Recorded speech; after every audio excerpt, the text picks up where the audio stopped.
अपेक्षित जोखिम भरापन इस बारे में अधिक जिज्ञासा और चिंता पैदा करती है कि ये कैसे होने वाला है। अब तक हम यही मानते हैं कि अपने आसपास नकारात्मक ऊर्जा को महसूस कर सकते हैं जब भूत प्रेत हमारे आसपास होते हैं, लेकिन सच्चाई इसके विपरीत है। ये दो खतरनाक मामले हैं जो मेरे द्वारा ऊपर बताई गई हर कसौटी को पूरा करते हैं। सबसे चौंकाने वाली बात जो दोनों घटनाओं में आम है वो है भूत के काम करने का ढंग, जो उन जगहों पर पहले और बाद में कभी नहीं हुआ था। पीड़ित अब भी इस बात से हैरान है कि उन्हें ही इस रूह को पा देने वाली भयानक पलों का सामना क्यों करना पड़ा। तो चलिए शुरू करते हैं ये एकमात्र रोमांचक रहस्यमय मामले को। हेलो दोस्तों, मेरा नाम अमन है। मैं आप सभी के मनपसंद यूट्यूब चैनल कहानी रंगमंच में आपका स्वागत करती हूँ। उम्मीद करती हूँ कि आप सभी अच्छे और स्वस्थ होंगे। इसी तरह की वीडियो देखने के लिए आप मेरे चैनल को सब्सक्राइब कीजिए और हाँ, बेल आइकन को दबाना मत भूलना ताकि आपको आने वाली वीडियो के नोटिफिकेशंस मिलते रहे। तो चलिए शुरू करते हैं आज का भयानक किस्सा।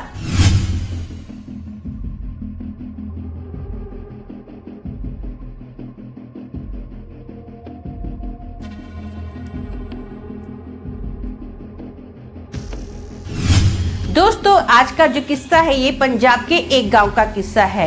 ये 1942 का किस्सा है। उस दौरान ना बहुत कम घरों में लाइट होती थी। अब ना एक बार क्या होता है, जसप्रीत नाम की एक लड़की जिसकी उम्र 12 साल की है, वो गर्मियों की छुट्टी में ना अपनी नानी के घर पर आती है। जो जसप्रीत है ये बहुत ही खुशमिजाज रहने वाली लड़की है, बहुत ही चुलबुली है। एक बार ना नानी इसको बोलती है कि ऐसा कर, अंधी नानी के घर पर जा, जो कि हमारे पड़ोसी हैं, उनके घर पर जाके ना गुड़ लेकर आ। तो ये बोलती है ठीक है। अब जसप्रीत ना अंधी नानी के घर पर जाती है। अंधी नानी जो होती है ना वो चारपाई पे बैठी होती है। तो ये अंधी नानी को बोलती है कि नानी मेरे को ना गुड़ चाहिए। तो अंधी नानी बोलती है ठीक है बेटा, जाके ऐसा कर कमरे से ले ले। कमरे में ना एक स्टील का डब्बा है, उसके अंदर मैंने गुड़ को रखा हुआ है, तो वहां से गुड़ को ले ले। तो जसप्रीत बोलती है ठीक है नानी। अब ना जसप्रीत जैसे ही रूम के अंदर जाती है तो वो देखती है कि पूरे रूम में ना अंधेरा ही अंधेरा है, बिल्कुल भी रोशनी नहीं आ रही है। तो जसप्रीत सोचती है कि मैं ऐसा करती हूँ, खिड़की को खोल देती हूँ, लेकिन रूम में एक भी खिड़की नहीं है। ये क्या करती है, सोचती है कि ऐसा करती हूँ, फटाफट यहाँ से गुड़ लेती हूँ और निकलती हूँ। ये मन ही मन में सोचती है यार गर्मी का सीजन है, रूम में तो धूप आनी चाहिए ना, हल्की बहुत तो रोशनी आनी चाहिए, लेकिन बिल्कुल भी रोशनी नहीं आ रही है। ये ना इधर उधर अब ना स्टील का डब्बा ढूंढना स्टार्ट कर देती है। ढूंढते ढूंढते ये देखती है कि जो बुढ़ी नानी है ना, अंधी नानी जो है ना, इसकी आंखों के सामने अचानक से प्रकट हो गई है। जसप्रीत थोड़ा नानी को देख के एकदम चौंक जाती है। जो नानी है ना पहले तो कुछ बोलती नहीं है, एकदम चुप है, और नानी के पीछे से ना अजीब सी एक रोशनी निकल रही है। ये सोचती है कि यार ऐसे कैसे हो सकता है, पूरे रूम में खिड़की नहीं है, मैं कब से सोच रही हूँ कि इतना अंधेरा है, तो नानी के पीछे से ये रोशनी कैसे आ रही है। अब जो नानी है ना इसकी तरफ देखती है और थोड़े टाइम के बाद ना मुस्कुराती है और बहुत ही क्रीपी आवाज में बोलती है, अरे बेटा जो गुड़ का डब्बा है वो राइट साइड में नहीं लेफ्ट साइड में रखा हुआ है। तो ये बोलती है ठीक है नानी, मैं ले लेती हूँ। अब जो नानी की आवाज होती है ना हल्की सी डरावनी होती है, लेकिन ये क्या करती है, अपना गुड़ उठाती है और रूम से बाहर निकल जाती है। जैसे ही रूम से बाहर निकली ना तो ये देखती है कि अंधी नानी ना आंगन में अपना चारपाई पे बैठी हुई है और अंधी नानी इसको बोलती है कि बेटा गुड़ मिल गया। ये अंधी नानी को देखती है, एकदम चौंक जाती है, क्योंकि जसप्रीत सोचती है कि अंधी नानी तो अभी रूम के अंदर थी, मेरे साथ तो वो बाहर आई नहीं है, तो ये बाहर कौन बैठा है जो बोल रहा है कि बेटा गुड़ मिल गया। ये अगर अंधी नानी ये है तो फिर अंदर कौन था जो मेरे को बोल रहा था कि गुड़ इधर नहीं है उधर रखा हुआ है। और वैसे भी अंधी नानी को कैसे दिखाई दे सकता है, उनको तो कुछ दिखता ही नहीं है, उनको कैसे पता चला कि गुड़ राइट साइड में नहीं लेफ्ट साइड में है, उनको कैसे सब बातें पता चली। ये क्या करती है, जसप्रीत गुड़ वहीं का वहीं फेंक देती है और जोर से चीखे मारती हुई ना फटाफट अपनी नानी के घर पर पहुंचती है और नानी को पूरी घटना बताती है। नानी इसकी बात सुनती तो है, लेकिन नानी को समझ में नहीं आता कि ऐसे कैसे ये बोल रही है, क्या बोल रही है, मेरे को तो कुछ पल्ले नहीं पड़ रहा है। जसप्रीत को ना बहुत दिन बुखार रहता है। जसप्रीत डिसाइड कर लेती है कि मैं अंधी नानी के घर पर कभी नहीं जाऊंगी। ऐसा ही वो करती है।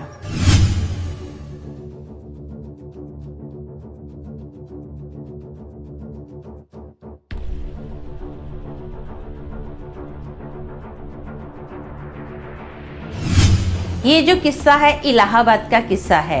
राजीव नाम का एक लड़का ना अपने कुछ दोस्तों के साथ इलाहाबाद पढ़ाई करने के लिए आता है। वो अपने चाचा जी के घर पर रहता है। इसके चाचा जी के दो घर हैं। एक घर में वो अपनी फैमिली के साथ रहते हैं और एक घर जो है ना वो स्टूडेंट्स को रेंट पर देते हैं। जो राजीव है अपने दोस्तों के साथ चाचा जी के उसी घर में रहता है। कुछ दिन तो सब कुछ नॉर्मल जाता है, बहुत कुछ अच्छा चलता है, लेकिन ना कुछ दिन के बाद राजीव को ऐसा लगता है कि जैसे उसको ना कुर्सी घसीटने की आवाज आती है। कोई दिन का टाइम हो या रात का टाइम हो, उसको ऐसा लगता है कि कोई रूम में है और जो है ना वो पर्सन वो कुर्सी को घसीट रहा है। जब ये कुर्सी की तरफ देखता है तो कुर्सी अपनी ही जगह पर होती है, किसी भी जगह से हिली नहीं होती है। तो राजीव को बड़ा टेंशन होती है कि ऐसे कैसे हो सकता है। एक बार मेरा वहम हो सकता है, दूसरी बार वहम हो सकता है, ये हर बार मेरे को ऐसे कैसे महसूस होता है कि कोई रूम में है और कुर्सी घसीट रहा है। लेकिन ये ना अपने दोस्तों को कुछ नहीं बताता है। इसको ऐसा होता है कि मेरे दोस्त कहीं डर ना जाए। एक बार ना रात का वक्त होता है, सभी लोग ऐसा सोचते हैं कि यार ऐसा करते हैं, बहुत ज्यादा गर्मी है, हम लोग छत पर सोते हैं। तो एक इनमें से लड़का होता है जिसका नाम मनोज होता है। मनोज बोलता है कि नहीं, मेरे को तो रात को पढ़ाई करनी है, मैं तो रूम में ही रुकूंगा, मुझे पढ़ाई करनी है। तो ये बोलते हैं ठीक है भाई, तू रूम में रुक, यहाँ पर रुक जा, अपना पढ़ाई कर, हम लोग तो टेरेस पर जाके सोते हैं। सब लोग जमीन पर ही अपने गद्दे डालते हैं और मस्त लेट जाते हैं, बातें कर रहे होते हैं। अब बातें करते करते ना राजीव देखता है कि एक लड़की जिसके चारों ओर रोशनी ही रोशनी फैली हुई है, उसके खुले बाल हैं, बड़ी बड़ी मोटी मोटी आंखें हैं, उसका जो चेहरा है ना अजीब सा डरावना चेहरा है और बहुत ही उसको नेगेटिविटी फील हो रही है। आसपास का जो माहौल था, मैंने आपको बताया था ना गर्मी का सीजन है, इसको ना ऐसा लगता है कि बहुत ज़्यादा ठंडा मौसम हो गया है, एकदम इसको कपकपी छा जाती है। और ये अपने सामने पाता है उस लड़की को जिसके खुले बाल हैं, मोटी मोटी आंखें हैं, बहुत ही डरावना का फेस है। ये लड़की को देखकर एकदम चौंक जाता है। वो जो लड़की है ना हवा में ऐसे आगे पीछे झूल रही होती है।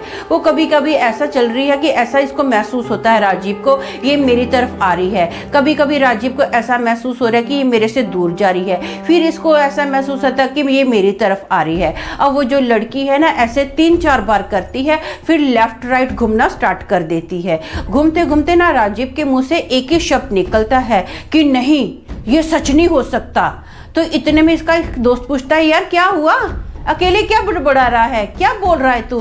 तो ये अपने दोस्त को कुछ बोलता है, नहीं नहीं कुछ नहीं कुछ नहीं। ये अपने दोस्त को ना सच नहीं बताना चाहता। इसको ऐसा होता है कि मेरा दोस्त डर ना जाए। अब ये बहुत ज्यादा घबराया हुआ होता है, इसको नींद नहीं आ रही होती है। जितने भी दोस्त हैं वो सो जाते हैं। अब रात के ना 3 बजे का टाइम होगा तो नीचे से ना जोर जोर से आवाज आती है, भूत भूत, हेल्प मी हेल्प मी, कोई मुझे बचाओ, कोई मुझे बचाओ। राजीव जब ये आवाज सुनता है ना वो समझ जाता है कि ये आवाज तो मनोज की है। वो फटाफट अपने सारे दोस्तों को उठाता है और बोलता है कि मनोज किसी मुसीबत में है, चलो हमको नीचे देखना पड़ेगा। सब लोग भागकर नीचे जाते हैं और रूम में देखते हैं, रूम का दरवाजा ऑलरेडी खुला है और जो मनोज है ना वो जमीन पर गिरा हुआ है। उसके पूरे जो बाल है अजीब से बिखरे हुए बाल हैं, बहुत ज्यादा वो घबराया हुआ है, उसके चेहरे का पूरा कलर पीला पड़ा हुआ है। तो वो पूछते हैं कि क्या हो गया क्या हो गया। सब लोग मनोज को ये बात पूछते हैं तो मनोज बहुत ही डरी हुई आवाज में ना बहुत ही घबराया हुआ, उसको सांस नहीं मिल रही है। वो बोलना चाहता है कि इस रूम में भूत था, इस रूम में भूत था। तो सब लोग ना पहले मनोज को पानी देते हैं, शांत करवाते हैं और पूछते हैं कि क्या हुआ था। तो मनोज बताता है कि यहाँ पर ना एक लड़की का भूत है। सिर्फ मनोज इतना ही बोलता है तो राजीव फट से बोलता है, क्या उस लड़की की बड़ी बड़ी मोटी मोटी आंखें थी, उसके बाल खुले थे, अजीब सा डरावना चेहरा था? तो मनोज बोलता है हाँ हाँ हाँ हाँ। तो वो राजीव को बोलता है, तेरे को कैसे पता? तो अभी राजीव बोलता है, हाँ यार मैंने भी उस लड़की को देखा है। वो जो लड़की थी ना थोड़ा टाइम पहले मेरे को छत पर मिली थी, मैंने उसको देखा था, लेकिन मेरे को समझ में नहीं आया कि सच में ये भूती है या मेरा वहम है। मैं किसी को डर के मारे बता भी नहीं पाया। तो मनोज बोलता कि नहीं, सच में वो लड़की जो थी ना भूतनी थी, उसने मेरा गला दबाया, मैंने बहुत मुश्किल से अपने आप को बचाया और तुम लोगों को आवाजें दी। ये बात सुनकर ना सब लोग जितने भी स्टूडेंट्स होते हैं सब बहुत ज़्यादा घबरा जाते हैं। अब इस घटना के बाद ना जितने भी स्टूडेंट होते हैं सबको कुर्सी की आवाज़ आती है कि जैसे कोई कुर्सी घसीट रहा है। कभी कभी किसी न किसी स्टूडेंट को वो भूतनी दिखाई देने लग जाती है, चाहे दिन का टाइम हो चाहे रात का वक्त हो। कभी वो भूतनी बाथरूम में दिखाई देती है, कभी टेरिस पर दिखाई देती है। सब लोगों के नाक में ना उस भूतनी ने दम कर दिया था। तो सारे जितने भी स्टूडेंट्स होते हैं ना सब लोग चाचा जी के पास आते हैं और बोलते हैं कि हम ये घर खाली करके जा रहे हैं। तो चाचा जी बोलते हैं ठीक है भाई, तुम्हारी मर्जी है। आज से पहले तो मैंने ये घटना किसी से सुनी नहीं थी, किसी स्टूडेंट ने मेरे को ये कंप्लेन नहीं की कि इस घर में भूत है, तुम ही लोग मुझे ऐसा बोल रहे हो। तो चाचा जी बोलते तुम्हारी मर्जी है, तुमको खाली करना है तो खाली कर सकते हो। अब सारे जो स्टूडेंट्स होते हैं ना फटाफट वो इस घर को खाली कर देते हैं।